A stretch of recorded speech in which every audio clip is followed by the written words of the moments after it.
This episode is brought to you by Amazon Prime. There's nothing sweeter than baking cookies during the holidays. With Prime, I get all my ingredients delivered right to my door, fast and free, no last-minute store trips needed.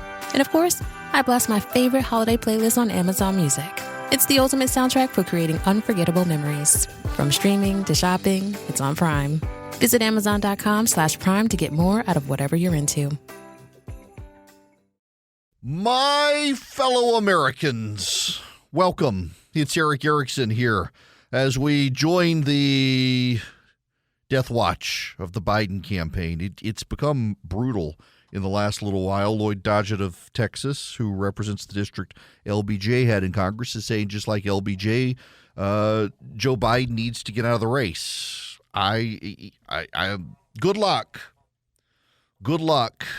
And now suddenly we're getting the flood of stories. They can't keep it quiet, and a lot of journalists have to pretend they didn't know either, even though they did. Remarkable. The phone number here is 877-973-7425. I myself will take your phone calls shortly, but first, I got to talk to you about a different story. Do y'all remember Heidi Presbyla, the idiot at Politico who went on TV and said that Christian nationalists, they're not like Christians. In fact, you know what, Philip, if you're listening, I think I'm going to record my video here because I think it's that important that you guys understand what's at stake here. So this reporter, Heidi, what's her name? Presbyla. She's written a piece in Politico attacking the United States Supreme Court. Now, if y'all don't recall, this is the dim-witted genius who went on MSNBC and said this. The one thing that unites all of them, because there's many different groups orbiting Trump, but the thing that unites them as Christian nationalists, not Christians, by the way, because Christian nationalists is very different, is that they believe that our rights as Americans, as all human beings, don't come from any earthly authority. They don't come from Congress. They don't come from the Supreme Court. They come from God. This woman, that genius, the woman who said Christian nationalists, not Christians, Christian nationalists believe our rights, they don't come from Congress or the Supreme Court, but they come from God. Therefore, the founders of this country must be Christian nationalists. Every Christian everywhere who believes our rights come from God must be a Christian nationalist. She has axes to grind and is tending to grind them. Let me read you Heidi Presbyla's recent stories. D.C. Attorney General closes investigation to Arabella advisors. What happens when an AG dares to investigate Leonard Leo's network? The right way to cover the intersection of religion and politics. Trump allies prepare to infuse Christian nationalism into second administration. Public Christian schools, Leonard Leo's allies advance a new cause. Judiciary Democrats call for stronger transparency on amicus brief funding.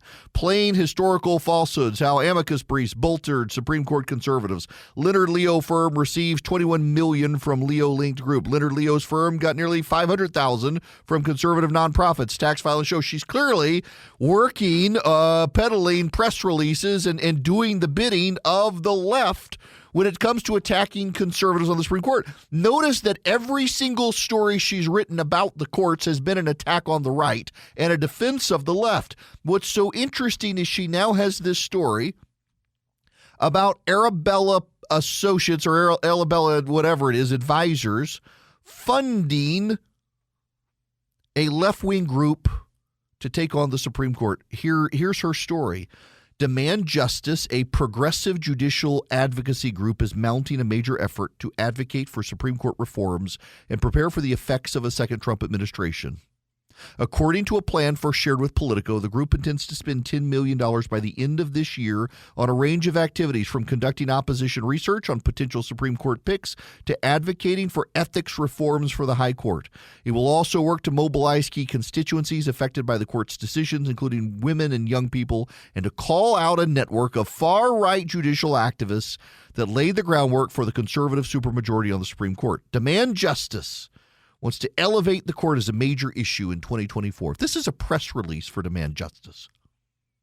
This is a reporter at Politico who has written hostilely, not even trying to hide her biases about conservatives. She's written attack pieces on Leonard Leo, and yet she's pretending that this is a progressive judicial advocacy group. She's pretending that this is just some sort of innocuous group, and it's not. It's funded by Arabella Partners. Now, and notice she ran a story. DCAG, who's a far-left activist, closed his investigation into Arabella Advisors. What is Arabella Advisors? You need to understand what Arabella Advisors is. Arabella is a vast fundraising network for the Democrats where money goes into Arabella Advisors and they circulate it among left-wing groups. Founded in 2005 as a kind of facilitator for tax-exempt organizations and charitable donors, Arabella provides backdoor functions for nonprofits, including legal advices, human resources, accounting, and the like. One of its services is helping donors maintain their anonymity. There are many legitimate reasons why charitable donors seek to remain anonymous. Sometimes it's rooted in humility. Other times they want to avoid being hit up for other donations. When it comes to political giving, they may not want to court controversy.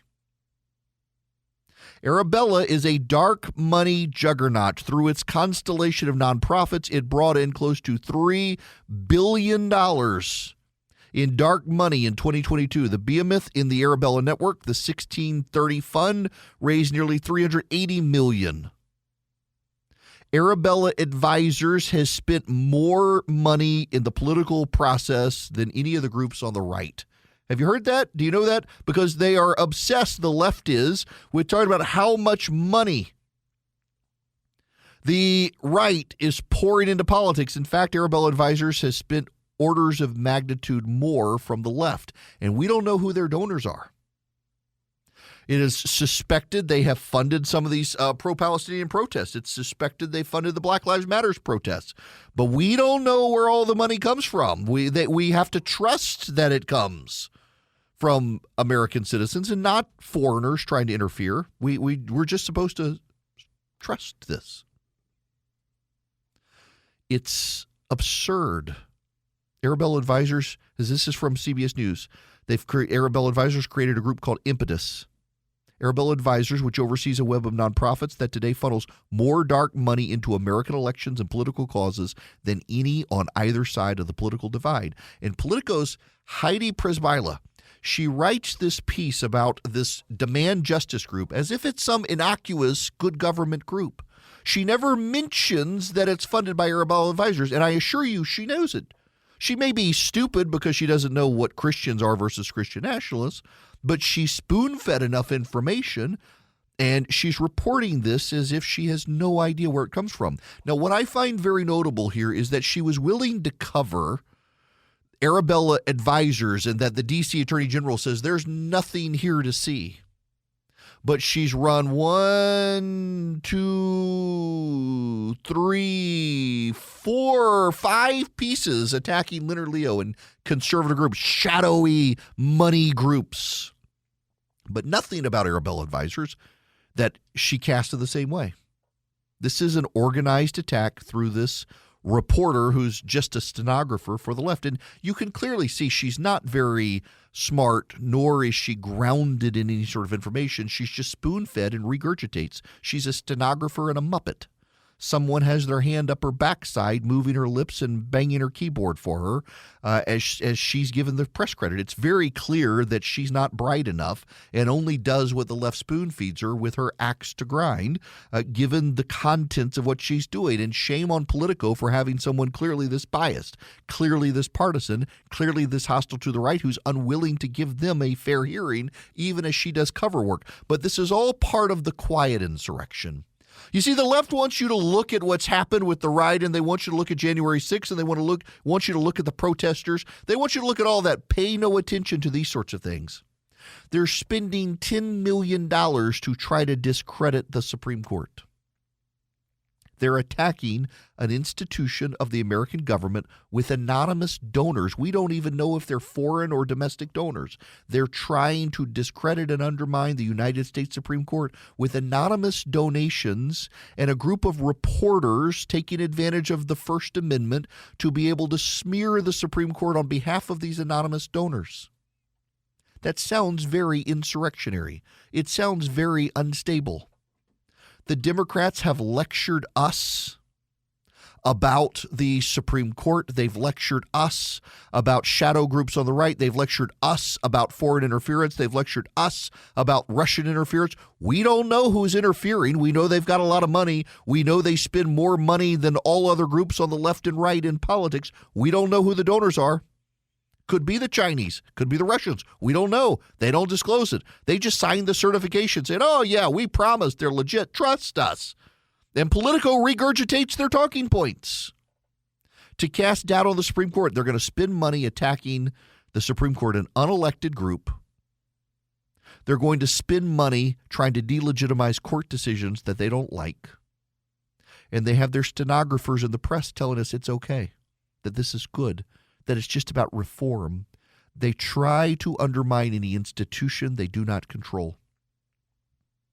Not very democratic, is it?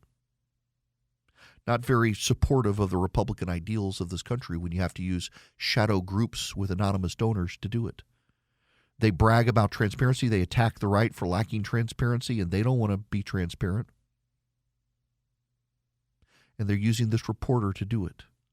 This reporter has gone on television and smeared all Christians as Christian nationalists for believing their rights come from God. And right before the 4th of July, where we celebrate the Declaration of Independence that says we're endowed by our Creator with certain inalienable rights, we should note that she has never corrected the record on that. She's never apologized for this smear. In fact, when I politely pointed it out, she blocked me on social media. And now she's serving as a stenographer for a left-wing group to attack the one functioning branch of government. Because remember what this is, for her and for the left, it's about power. They got to undermine the Supreme Court because they don't control the Supreme Court. They don't get their way from the Supreme Court.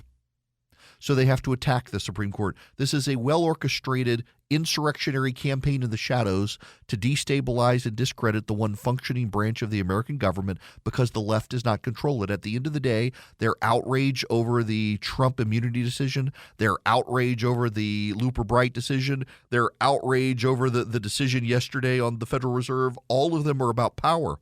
That's the only rational, coherent nexus of logic, is that this is about they don't like the Supreme Court gutting the institutions they control, so they must gut the Supreme Court. The Supreme Court over the last week has said the presidency and the executive branch bureaucracy are too powerful. They must cede their power back to Congress, and they're attacking the Supreme Court for that because it's about the power.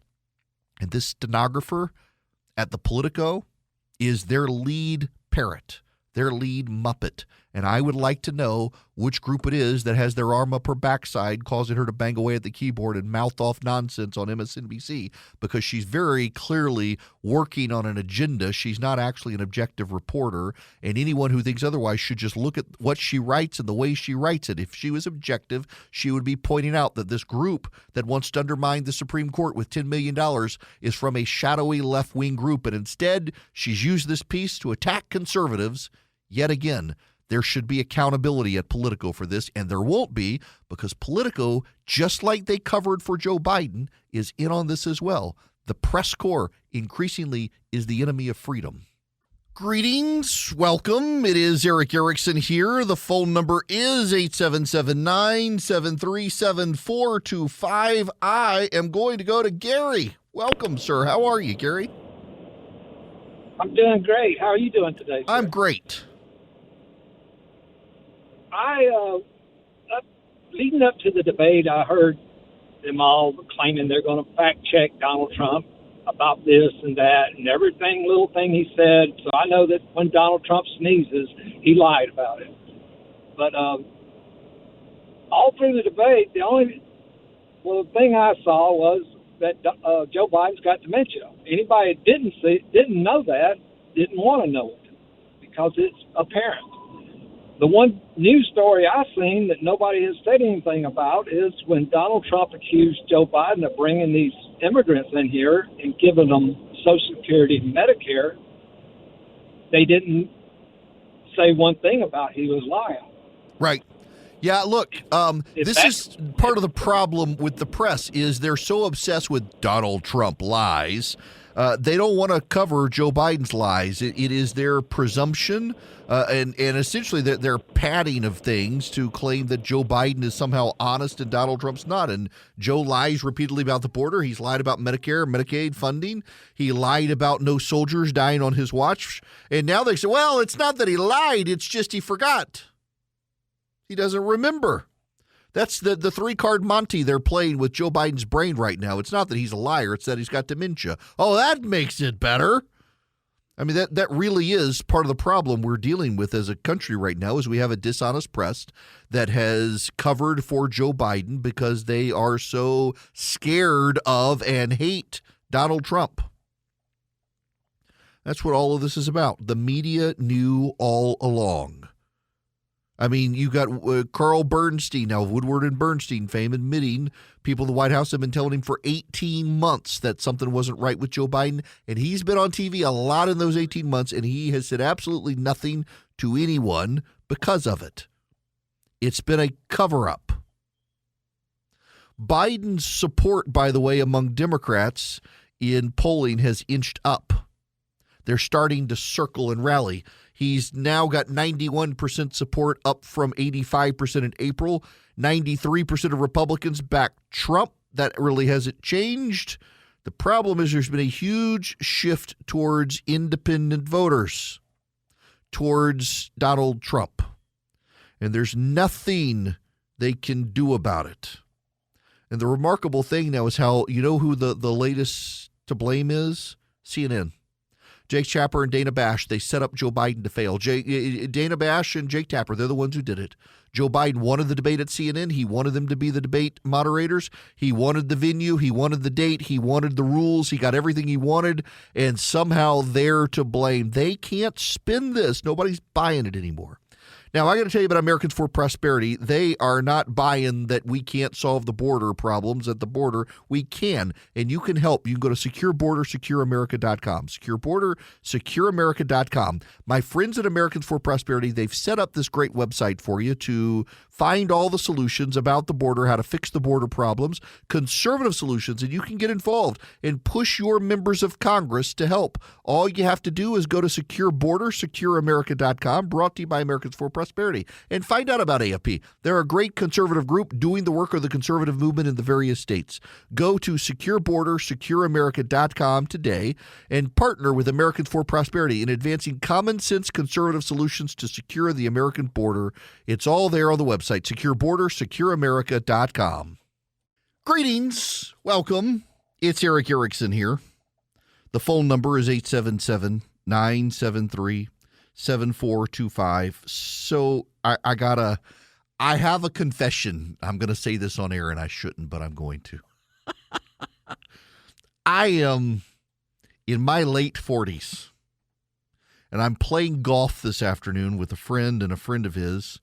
And y'all, I'm like a nervous school kid because, like, I don't have the best golf game, and they're good golfers, and it's one of these prestigious fancy places, the capital city or some such north of me. And it's like a nice golf club, and I don't play nice golf clubs because, well, I'm not that great. But so I'm like, why am I nervous? I mean, they know I'm not bad, but I am nervous. I did bring a nice box of cigars just in case. But I'm like, am I going to get like the flu and have to bail on this game so I don't embarrass myself in front of good golfers? I'm going to play. I'm going to have fun. Nonetheless, this is why I don't play with other people. I only play by myself and with a handful of select friends, only one of whom is, well, okay, two. One's good. One's actually really great, but he's also a golf coach. But he just had a baby, so he can't play golf. He doesn't come visit anymore.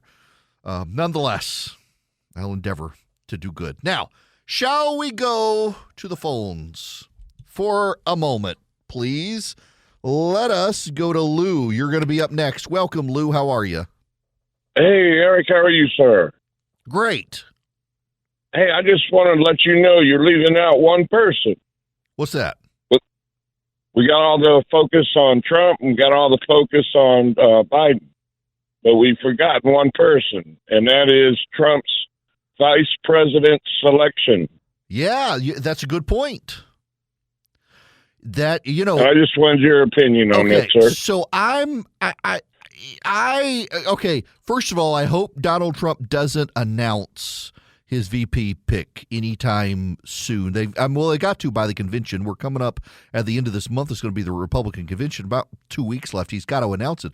But don't do anything this week. Let Joe Biden self-immolate on the national stage. And then if Trump picks someone that people like, that gives him a real boost. And yes. I'll tell you, this is why I'm hemming and hawing here, Lou.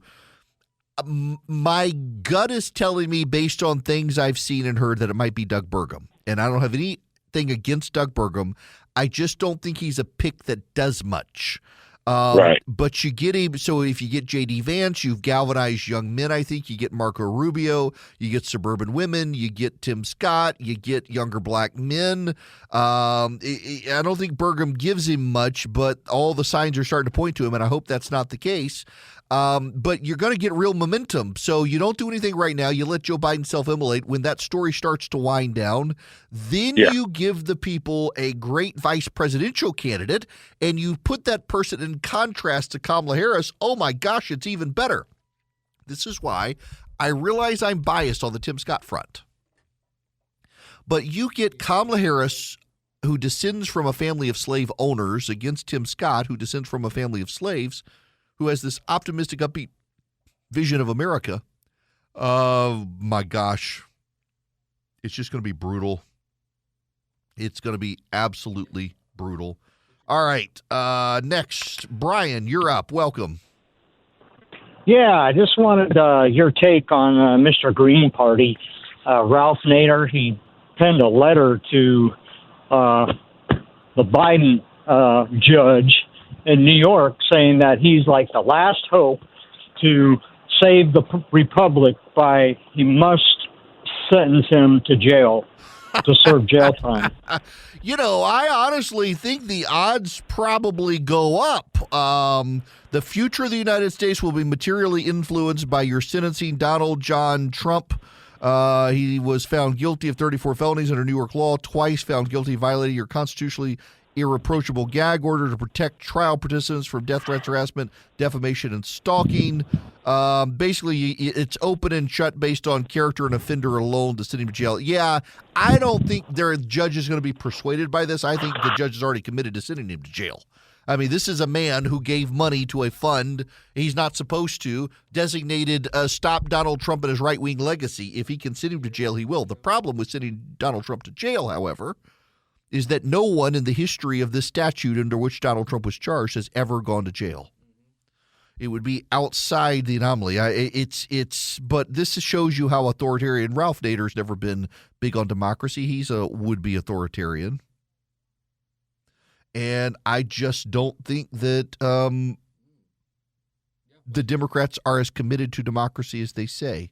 They're only saying that to try to scare people. That's it. Michael, you're going to be up next. Welcome to the show, Michael. How are you? I'm doing good. Hope you're doing good, and I hope your wife is recovering from her accident. Oh, man, I got to tell you, she went to the gym today. But, yeah, for those of you who didn't hear, my wife dropped a barbell, and it bounced and landed on her toe. She broke 3 of her toes. She has had enough of the pain, I'll tell you that. As if she doesn't have enough problems. But anyway, I have 2 questions. And well, you brought that up. But I have 2 questions. They're both related to the performance or lack thereof of Biden. Number 1, how does his performance impact the House and Senate races? And number 2, are the Democrats making on the voters having a short memory of forgetting this performance when it comes time to vote in November? And I'll hang up and listen for your answer again. Sure. I'm glad your wife is doing better. Thank you, Michael. I appreciate it. So, yeah, I mean, the Democrats are starting to freak out about down-ballot races. They really are. Biden is underperforming them, but they're starting to come down. There are some of these races that are too close, Nevada in particular, Ohio. The Democrats are underperforming as Biden drags things down. They're really worried about those races and the lack of excitement from Democrats. They're worried about turnout. If Democrats aren't excited about Biden, they might not turn out, and that's going to cost them some races. And then the other is, in addition to the Senate and the voters' memory, the voters, they may have a short attention span, but just consider this. Last night, Biden had that press conference. Well, it wasn't a press conference. He just spoke in front of the press. And he spoke on a teleprompter, and all you could do was remember how bad his debate performance was without a teleprompter. Every time Joe Biden now has a flub, people are going to be reminded of it, and it becomes so self-reinforcing, it's harder and harder to get over. David, you're up next. Welcome to the Eric Erickson Show. How are you? I'm well. How about yourself? I'm great. Quick question. You don't mention him very often. When you do, you're not usually in favor of him for a vice presidential candidate. But what is your opposition to Vivek Ramaswamy? So I'm not a big fan of his, to be honest with you, but that, regardless of my position, Donald Trump has already said that he will not consider Vivek to be vice president. So, okay. Yeah, Trump has actually said that publicly, and Vivek has confirmed it. Actually, he confirmed it last week at the CNN debate, saying that he and the president had not spoken, and he does not expect to be the vice presidential candidate. I think it's a big mistake. They're both self-made men, businessmen, not professional politicians, and it would be a good chance for Vivek to actually apprentice under a master. Perhaps, although there's so much unexplored opposition research on Vivek that would come out. I honestly, my personal opinion is he comes across as schmarmy, way too schmarmy, and he could actually make Kamala Harris look better by being on the ticket, but it's not going to happen. I mean, Trump has explicitly precluded the idea of him becoming the vice president. Now, look, we could spend all day on this stuff and your favorite candidate and why does he pick this person? Why did he pick that person? I don't know who he's going to pick. What I do know is he has vetted J.D. Vance, Marco Rubio, Tim Scott, Doug Burgum, and a couple of other people, and that's it. They're not looking at other people off that list as far as I know, so I don't think it's going to happen. And we can play the would you, shoulda, maybe he should go with this guy or that guy and build a coalition out. Maybe he should go with Nikki Haley. That's one of the ones I keep hearing. That's not going to happen. He's explicitly ruled that out. He's ruled out Vivek, and he's ruled out Nikki Haley publicly. And the ones he's looking at are Scott and Rubio and Vance and Burgum and Ben Carson he's looked at as well. So that's it. He's not looking at Kristi Noem. She kind of, shot her dog in the foot with that one, so he's moved on from her as well. Elise Stefanik is on the list, but she's not going to be considered based on conversations I've had that I can't repeat on air because they're just not polite, but nonetheless. So we can move on from the VP speculation. It's just unless you have opinions on Burgum, Scott, Rubio, Vance, that's kind of the list. But there's a lot more out there, including the New York Times. Yes. The New York Times continues to be in meltdown mode over not just the Supreme Court decision, but the presidency of Joe Biden. Michelle Goldberg is one of their left-wing writers. Though Joe Biden's debate performance last week was among the most painful things I've ever witnessed, it at least seems to offer clarity. Suddenly, even many people who love this president realize that his campaign has become untenable. For years, loyal Democrats have been suppressing their private anxiety about Biden's decline. In the debate's miserable aftermath, there was finally space to acknowledge the obvious. Biden is too old for this. Not everything that is faced can be changed, but nothing can be changed until it is faced, James Baldwin wrote. The Democratic Party's predicament is an awful one, but there was a cold, flinty relief in being forced to reckon with it. Y'all, they have been able to reckon with Joe Biden's performance for a very long time, and they chose not to reckon with it. They chose not to welcome or not to reckon with it. And now, of course, the problem is Joe Biden, on teleprompter a few moments ago, continues to make mistakes that don't reassure people. Later this summer, my administration will convene the first ever White House Summer on Extreme Heat, bringing together state, local, tribal, and territorial leaders and international partners who are protecting communities and workers from extreme weather every single solitary day.